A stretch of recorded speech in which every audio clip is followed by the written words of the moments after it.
The IPFW men's volleyball team concluded MIVA regular season play this past weekend with 2 road matches against Loyola University Chicago and Lewis University. Despite suffering 2 losses, the Mastodons were still able to qualify for the MIVA playoffs, which begin this weekend. I'll be joined this week by head men's volleyball coach Ryan Rock-Perat, and during the Spotlight segment by graduate assistant coach Ivan Matos to discuss the season thus far and look ahead to the playoff match against Ohio State. I'm your host, Jordan Armstrong. Stay tuned for more on VolleyDons Weekly, right here on CTV.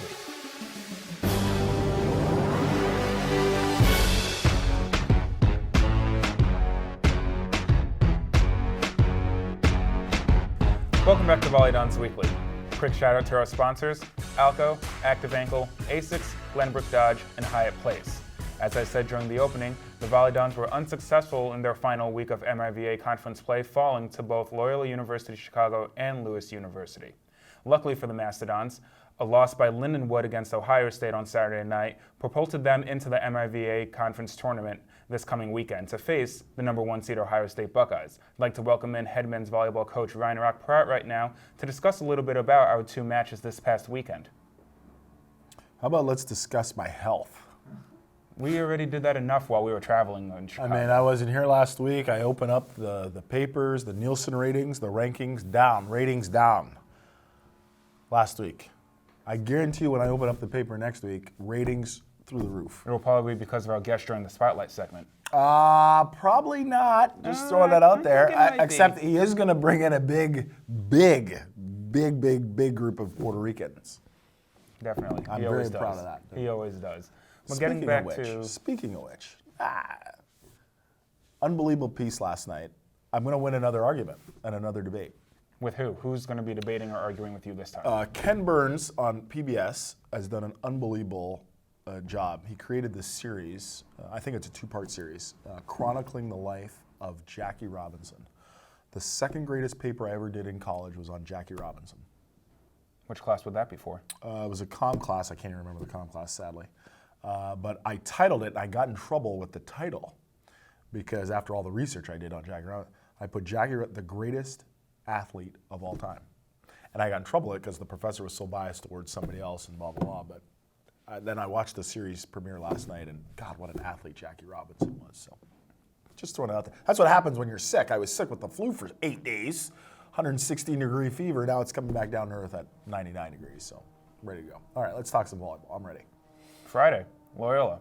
Okay, what do you want to know? It snowed, 4 inches of snow outside. It did, but on the court was a 5-set battle, which the Mastodons really should have taken care of business in 4 sets, but seems to be the tail of the tape with us. A lot of times this year, we get into really good situations and then end up clenching up a little bit. Which means what? You tell me, you're the head coach. Well, I already know the answer. That's why I'm asking you. Which means what? What does that mean? I think it means a couple of things. I think before we were able to kind of blame it on the inexperience of the group, not being able to know how to win or know how to construct points in those late game situations. And at this point in the season, in my opinion, it just flat out came down to composure and execution. I believe one of those 2 explanations. You believe the composure part? I truly believe the composure part. But that, I think, spins into the fact that winning is maturity, and I talked about that to the group a couple weeks ago. The other issue, at least with the loss against Loyola, as far as I'm concerned, is you cannot, or we could not, sustain a high level of play for a long period of time. And that is very evident in a lot of our matches. Ohio State here, Lewis here, McKendree there. I mean, I can go down the list. And it's a very fine line because we literally dictated play for 4 sets. We literally dictated, even a little part of the second set where we got blasted, we actually dictated play. And it was twofold.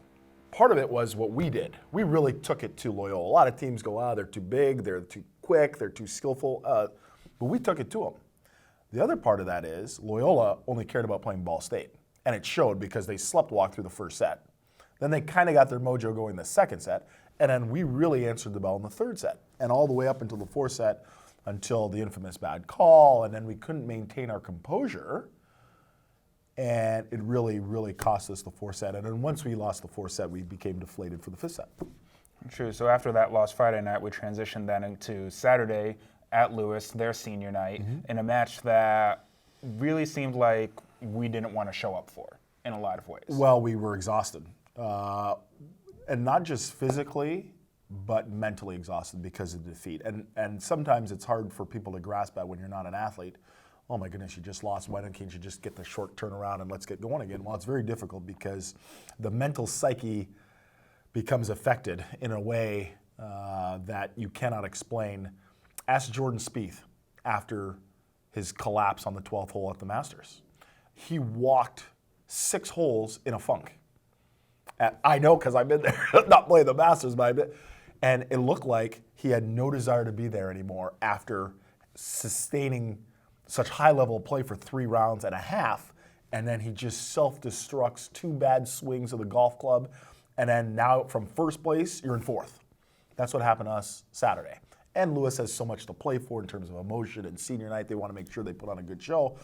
Well, we tried. It was a valiant effort, but it wasn't very good enough. And when you're on a scale of 1 to 10 and you're playing at a 6 against an opponent who's at a 10, it's very difficult to overcome, especially what happened the night before. But when you look at what happened, I mean, we kept talking about how this year in general, we have not been successful in back-to-back match days when we played Friday night to then come out and be successful on Saturday. The effort that the team had on Friday night and the effort we've had the past first nights of weekends, which we've been successful for the past 3 weekends, except for this past weekend against Loyola. What does that kind of tell you leading up a little bit to only having 1 match this week and it being for the MIVA Conference quarterfinals? Well, it's trifold for me. Number one is the fact that I'm going to correct you, and I don't like to use the word successful because people use or define success I define success completely different other than wins and losses, especially with a young volleyball team. That's exactly what I was meaning because except for this past Friday, we were successful the past 3 Fridays playing matches, which propulsed us into the playoffs. Absolutely, and that speaks volumes. And that's part of the reason why on the back end of those contests that you're talking about on Friday, we're 2-9. On Saturday matches of back-to-back, we're 2-9. That's not very good. So I've done a lot of thinking about how that needs to be changed for the future, because it needs to change. Number 2 is the fact that in instances at Quincy in particular, I was pleased with our effort. It was the fact that we did not play or execute to the level we needed, even though our effort was good, our execution level wasn't very good. And that was on a back-to-back night and senior night again, and you're playing a team with a lot of emotion, et cetera, et cetera. You're behind the 8 ball. What our team has not figured out is, on back-to-back nights, you've got to bring your A game. You've got to bring your A game and your will to win. And your will to win has to be better than the effort. It has to be better than the execution. It's an intangible that you cannot measure. And with a young team, that's very difficult to, A, grasp the concept of, and then 2, go out there and do it. It's a very, very difficult thing. So then in that case, mentally, you must kind of be in a better place knowing that from here on out, until we end up losing at some point, it's all single matches with at least 2 days in between the time that you play. You're absolutely right. And one of the things that I think we've done better, I've done better personally in the last couple of weeks, is keeping our guys fresh for the Friday match. And because we're only playing the 1 quarterfinal match, obviously, on Sunday at Ohio State, practice is going to be short so we can stay fresh and energized to go out and play what I think is going to be a very long volleyball match in Columbus. We'll definitely see how that goes, and we'll talk a little bit more about the MIVA Conference quarterfinal match coming up during the 3rd segment.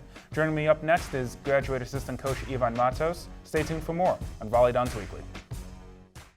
I'm a professor in the Department of English and Linguistics, so I teach medieval literature classes and Latin language classes. So the topics I teach tend to be difficult, so learning how to read Chaucer's Canterbury Tales in Middle English is difficult and slow-going. I always call my students, my junior medievalists, because that's what I like to think I'm doing, is creating, the next generation. Welcome back to VolleyDons Weekly. Joining me in this week's Spotlight segment is graduate assistant coach Ivan Matos, who to some of you at home may look extremely familiar because he is a VolleyDon alum graduating with his undergrad back in 2011. 2011? No, 2012. Excuse me, I'm 2012. not that old, man. 1 year, what's the difference? It is a big difference. Now that I'm getting older and I'm 25 now, it's a big difference. At least I'm not as old as Rock, so That's true. That's always a positive. That's true. The elder statesman of VolleyDons. Always makes me volleyball feel these days. way younger, especially when after he works out. It's just so funny to be around him because he's always just complaining about how sore he is.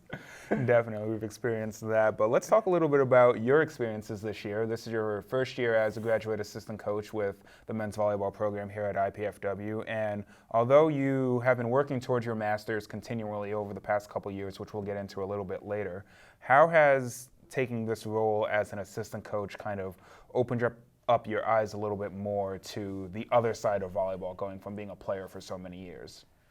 It has definitely been very enlightening. As I was doing my master's throughout 4 years, a 2-year program that I extended quite handsomely, I would come back and I would practice with the guys once in a while, whenever compliance would allow me. But now that I'm a coach, it's just a completely different mindset and way of dealing with the players, and it's been very it's been very gratifying for me, honestly, being able to teach these kids and try to mentor them in the best way that I can, because I see them struggle and I just look at myself back when I was a player, and it's just it's very nice. It's very nice to be able to deal with them. And talk a little bit more about your specific role within the team. Obviously, we're a little fortunate across all the coaches that we have on staff. Pretty much each coach played one position that you have on a volleyball court. So you being the coach that has experience as both an outside hitter and an opposite hitter in the front court, talk about how using those experiences has allowed you to kind of not only get closer with the players, but also reflect on your time as a player, helping them along the way. Well, especially during game scenarios, I just try to remind them from past experiences when I played here and when I played overseas in Puerto Rico. When I see them struggle a little bit, when they make kind of lethargic or dumb mental errors as an attacker or as a passer, mostly as an attacker, I try to give the best advice that I can towards Tony Price, who's one of our younger pin hitters specifically, try to get him to be more aggressive and confident when he's attacking, because he does a great job for us in passing the ball and defending and actually putting up a decent block out in the pin. But sometimes he gets a little timid when it comes to out-of-system swings and pretty much just tries to roll it and place the ball instead of being more aggressive and taking game-winning swings to help the team out. What are some specific things that you talk about with Tony in those type of situations when we talk about out of system being more aggressive? Is it trying to manipulate the ball into the corner more? Is it going off the block, trying to challenge their block on the opposite side of the net, compared to just kind of putting a safe roll shot over the net to kind of reset our defense, but then put them in a good place to possibly score? Well, he does a good job of rolling the ball, but sometimes it's too often. And when you roll the ball too many times, then they get accustomed to that situation, and they can counterattack us with more authority. So I try to get him to challenge the block more, swing high hands, high deep corners. Honestly, be able to get his feet to the ball and swing at his highest contact so that it either hits the block and we can cover it, or it puts them in a more difficult situation to counterattack us or actually get the point. Now, you referenced a little bit earlier about your playing days not only here at IPFW under Coach Ball, but also your professional experience playing overseas in Puerto Rico. How has that experience, being a professional volleyball player in the Puerto Rican League, kind of changed your view on the game since leaving IPFW? Well, to begin with, the physical aspect of the game in the professional league that I played in is far beyond anything. I mean, there are pretty athletic teams and powerful teams in the NCAA, but when I got to Puerto Rico and I started playing in that league, I was just in shock and awe at how athletic and powerful every single team and player on all the other teams are. And to come back here and just try to get these young guys to mostly try to achieve that power and that athleticism by training harder and going to the gym and working extra hours outside of practice times.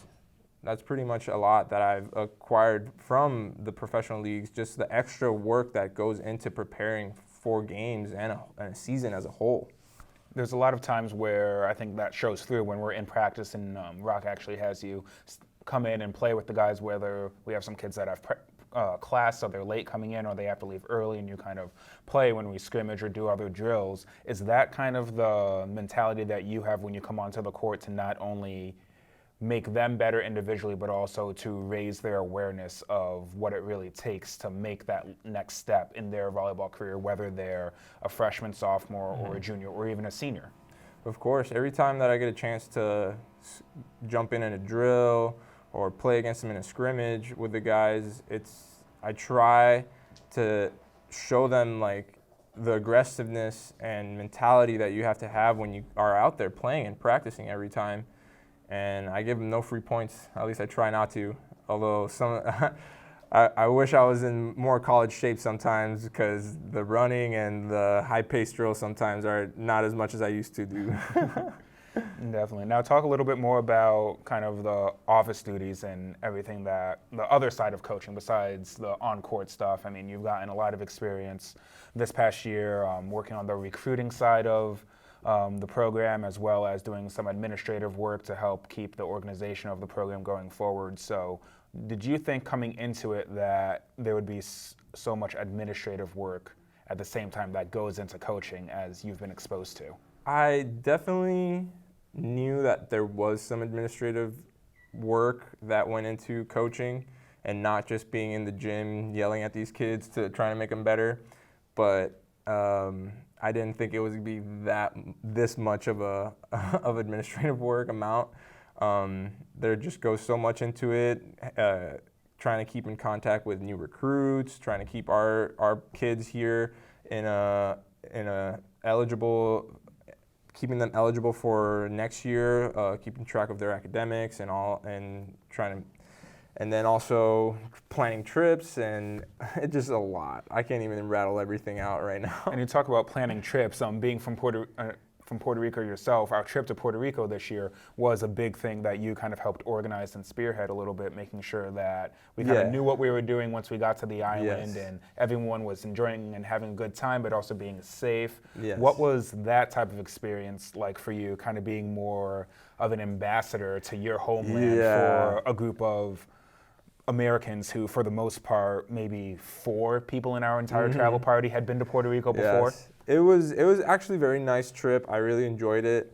I honestly thought and believed that I was going to maybe have a little bit more downtime, but like you said, I had to act like an ambassador, and I felt like I pretty much taking care of the whole group at all times and touring them around and showing them where to be and places to go see and activities to do while we were down there besides just practicing and playing UPR down there. But I still enjoyed the trip very much, and it was very pleasant to be down there for sure, especially because of the weather. Definitely. And now to kind of wrap things up a little bit, we talked about how you're a graduate assistant coach, so that means you are still in school. Yes. You mentioned previously that it's taken you 4 years to complete your master's, which will be completed in a couple weeks here. Okay. But it's taken that long because you've taken the fall semester to play professionally in Puerto Rico. So tell the folks at home a little bit about what you've been studying and what you hope to maybe do with your master's degree. Well, I'm acquiring my master's in public policy with a concentration of health systems administration, and I could do quite a variety of jobs with there, but I would like to stick to the healthcare field. Once I got to IPFW when I was an undergrad, I wanted to be a doctor, but to be honest, being able to juggle biology and Division I sport and try to have some type of social life and sleep was kind of tough for me, so I try to stick in the field, but in the administrative aspect of it. So I would love to stay in the healthcare field like that. Are you looking to try and stay stateside and kind of get a job somewhere in the States, or do you think that your career will eventually have you ending up back in Puerto Rico? That I am not sure of, but it's tough. I wouldn't mind staying in the States for a job for a few years, but it'd be tough to stay away from my family for so long. So hopefully I'm able to find my way back home just to be closer to my family. Sounds good, and I know definitely from my standpoint and the rest of the coaching staff, we've appreciated having you on staff this year, and definitely can't wait to see what other great things you get to do, whether it's professionally, volleyball-wise, or professionally as you try to get into the medical field. A big thank you to our guest during the spotlight, Yvonne Matos. We'll be joined in the next segment, Dishing the Rock, by head men's volleyball coach Ryan Rock-Parat. Stay tuned for more, right here on VolleyDons Weekly. I am an entomologist, which means I study insects, specifically insects that transmit diseases and pathogens that cause diseases in plants. I mean, it's incredible the amount of great research that's going on here, where students can get involved. So many undergraduate research support and travel opportunities that are here. I feel like, they can really reach for the stars right here in IPFW. Welcome back to VolleyDons Weekly. I'd like to welcome in head men's volleyball coach Ryan Rock-Parat for this week's edition of Dishing the Rock. Word. MIVA postseason play. That's what we're going to do, dish the rock. Playing Ohio State on Sunday, 7 o'clock, St. John Arena. They're the number 1 seed overall. We're the number 8 seed. But I want to ask you to share with the folks at home a comment that Loyola's coach Mark Holz paid you after our match when we lost against them in 5 sets on Friday night about our team heading into conference play, in his opinion. Coach Hulse told me, he goes, nobody wants to play you in the first round of postseason. And it was a wonderful compliment. I think part of the reason because we're starting to play better, I guess, or really click and at least give our opponents a tough match. And I think it was a wonderful compliment knowing that we are in the right direction. And everybody says to me, it's Ohio State, aren't you nervous? They're the first ranked team in your conference. And no, we've competed very well against them in both of our matches. They have the best player in the conference, there's no doubt about that. They have an unbelievable group of players. They have great talent. But we match up very well against them. And so, I'm looking forward to the opportunity, and hopefully our guys are too. I definitely think the guys are, after conversations that I've had with them a little bit early in the part of this week, and also the fact that, like you said, we have played them very close, and we have felt good knowing that it really has been on our side of the net why we've ended up not being successful both times when we played them back in February at Ohio State and then here again at home in 3 really closely contested sets.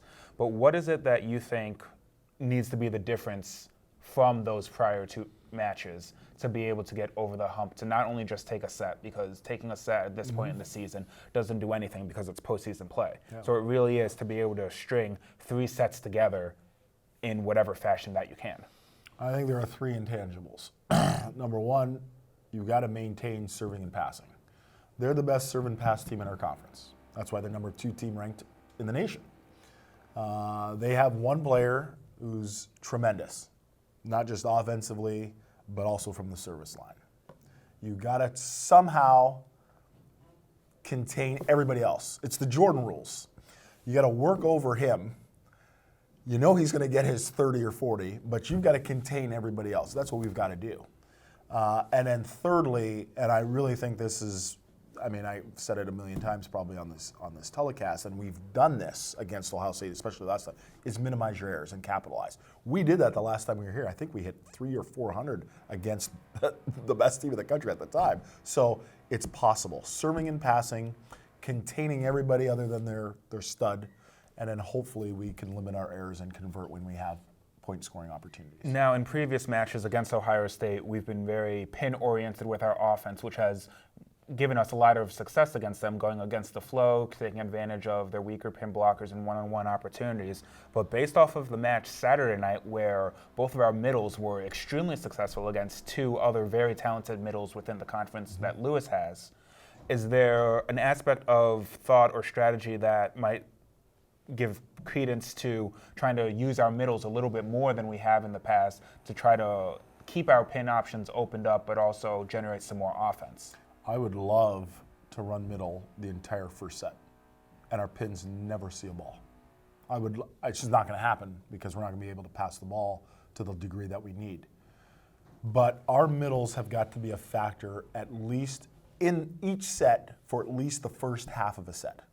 If you can do that and establish your middle, then what you talk about then, Andy on the backside could get wide open, and Alex or Tony coming out of the back row could be very efficient for us. And then, of course, the left side attack could be very efficient for us. But in order to do that, you got to pass the ball against a very good serving team in Columbus, because Miles Johnson will be very effective and Nicholas Surzins will be very effective. I truly believe that if we have balance, it's a good thing for us. I expect each set to be like it was here, 25-22, 25-23, and it's only going to come down to a play or two that will decide the set. And we've got to make sure, A, we maintain our composure, but B, if we do get an opportunity to score, we have to capitalize. It's not just, we had 10 good looks, but we only converted one of those 10 looks. That doesn't work that way. So, yeah, we need to run more middle. We need to have a much greater impact in the center of the court than we do on the pins. Now, what is it that is obviously the overall hope and the overall goal is to win, but heading into this type of a match, what is the big mentality that we're going to be preaching to the guys, as in a mindset to have or a strategy, or is it as simple as you win, you continue, you lose, your season's over? Well, I think that's number one. But number two, I think, and I'm going to really express this, is that this is a golden opportunity to play the best team in our conference, if not arguably the best team in the nation. Go and seize the opportunity. Just lay it all out on the volleyball court. When it's all said and done, if you can hold your head up high knowing that you gave your very best effort and you did everything in your wildest possible abilities and dreams to elevate the play of everybody around you, that's all you could ask for. And let the chips fall where they may. And we will definitely be seeing where those chips fall Sunday night in Columbus, Ohio, 7 o'clock. The Mastodons take on the Buckeyes in St. John Arena. And we'll see what ends up happening in the MIVA quarterfinal. There's one thing I'm going to guarantee about this weekend. That we're going to play on Sunday? That there will be another broadcast of this show next week. Actually, in 2 weeks. In 2 weeks. In 2 weeks. We will be back in 2 weeks for our season wrap show in most likely cases, unless we end up running the table and end up going into the NCAA tournament. Very and then possible. That'll Cinderella. be a really fun and exciting preview show for the NCAA tournament. We're going dancing. For our sponsors, IAB, Indiana Physical Therapy, Molten, Oni, and Pizza Hut, head coach Ryan Rock-Parat, our spotlight guest, graduate assistant coach Ivan Matos. I've been your host, Jordan Armstrong. Thank you for joining us this week on VolleyDons Weekly, and we hope to see you on our next broadcast. Have a good time, everyone.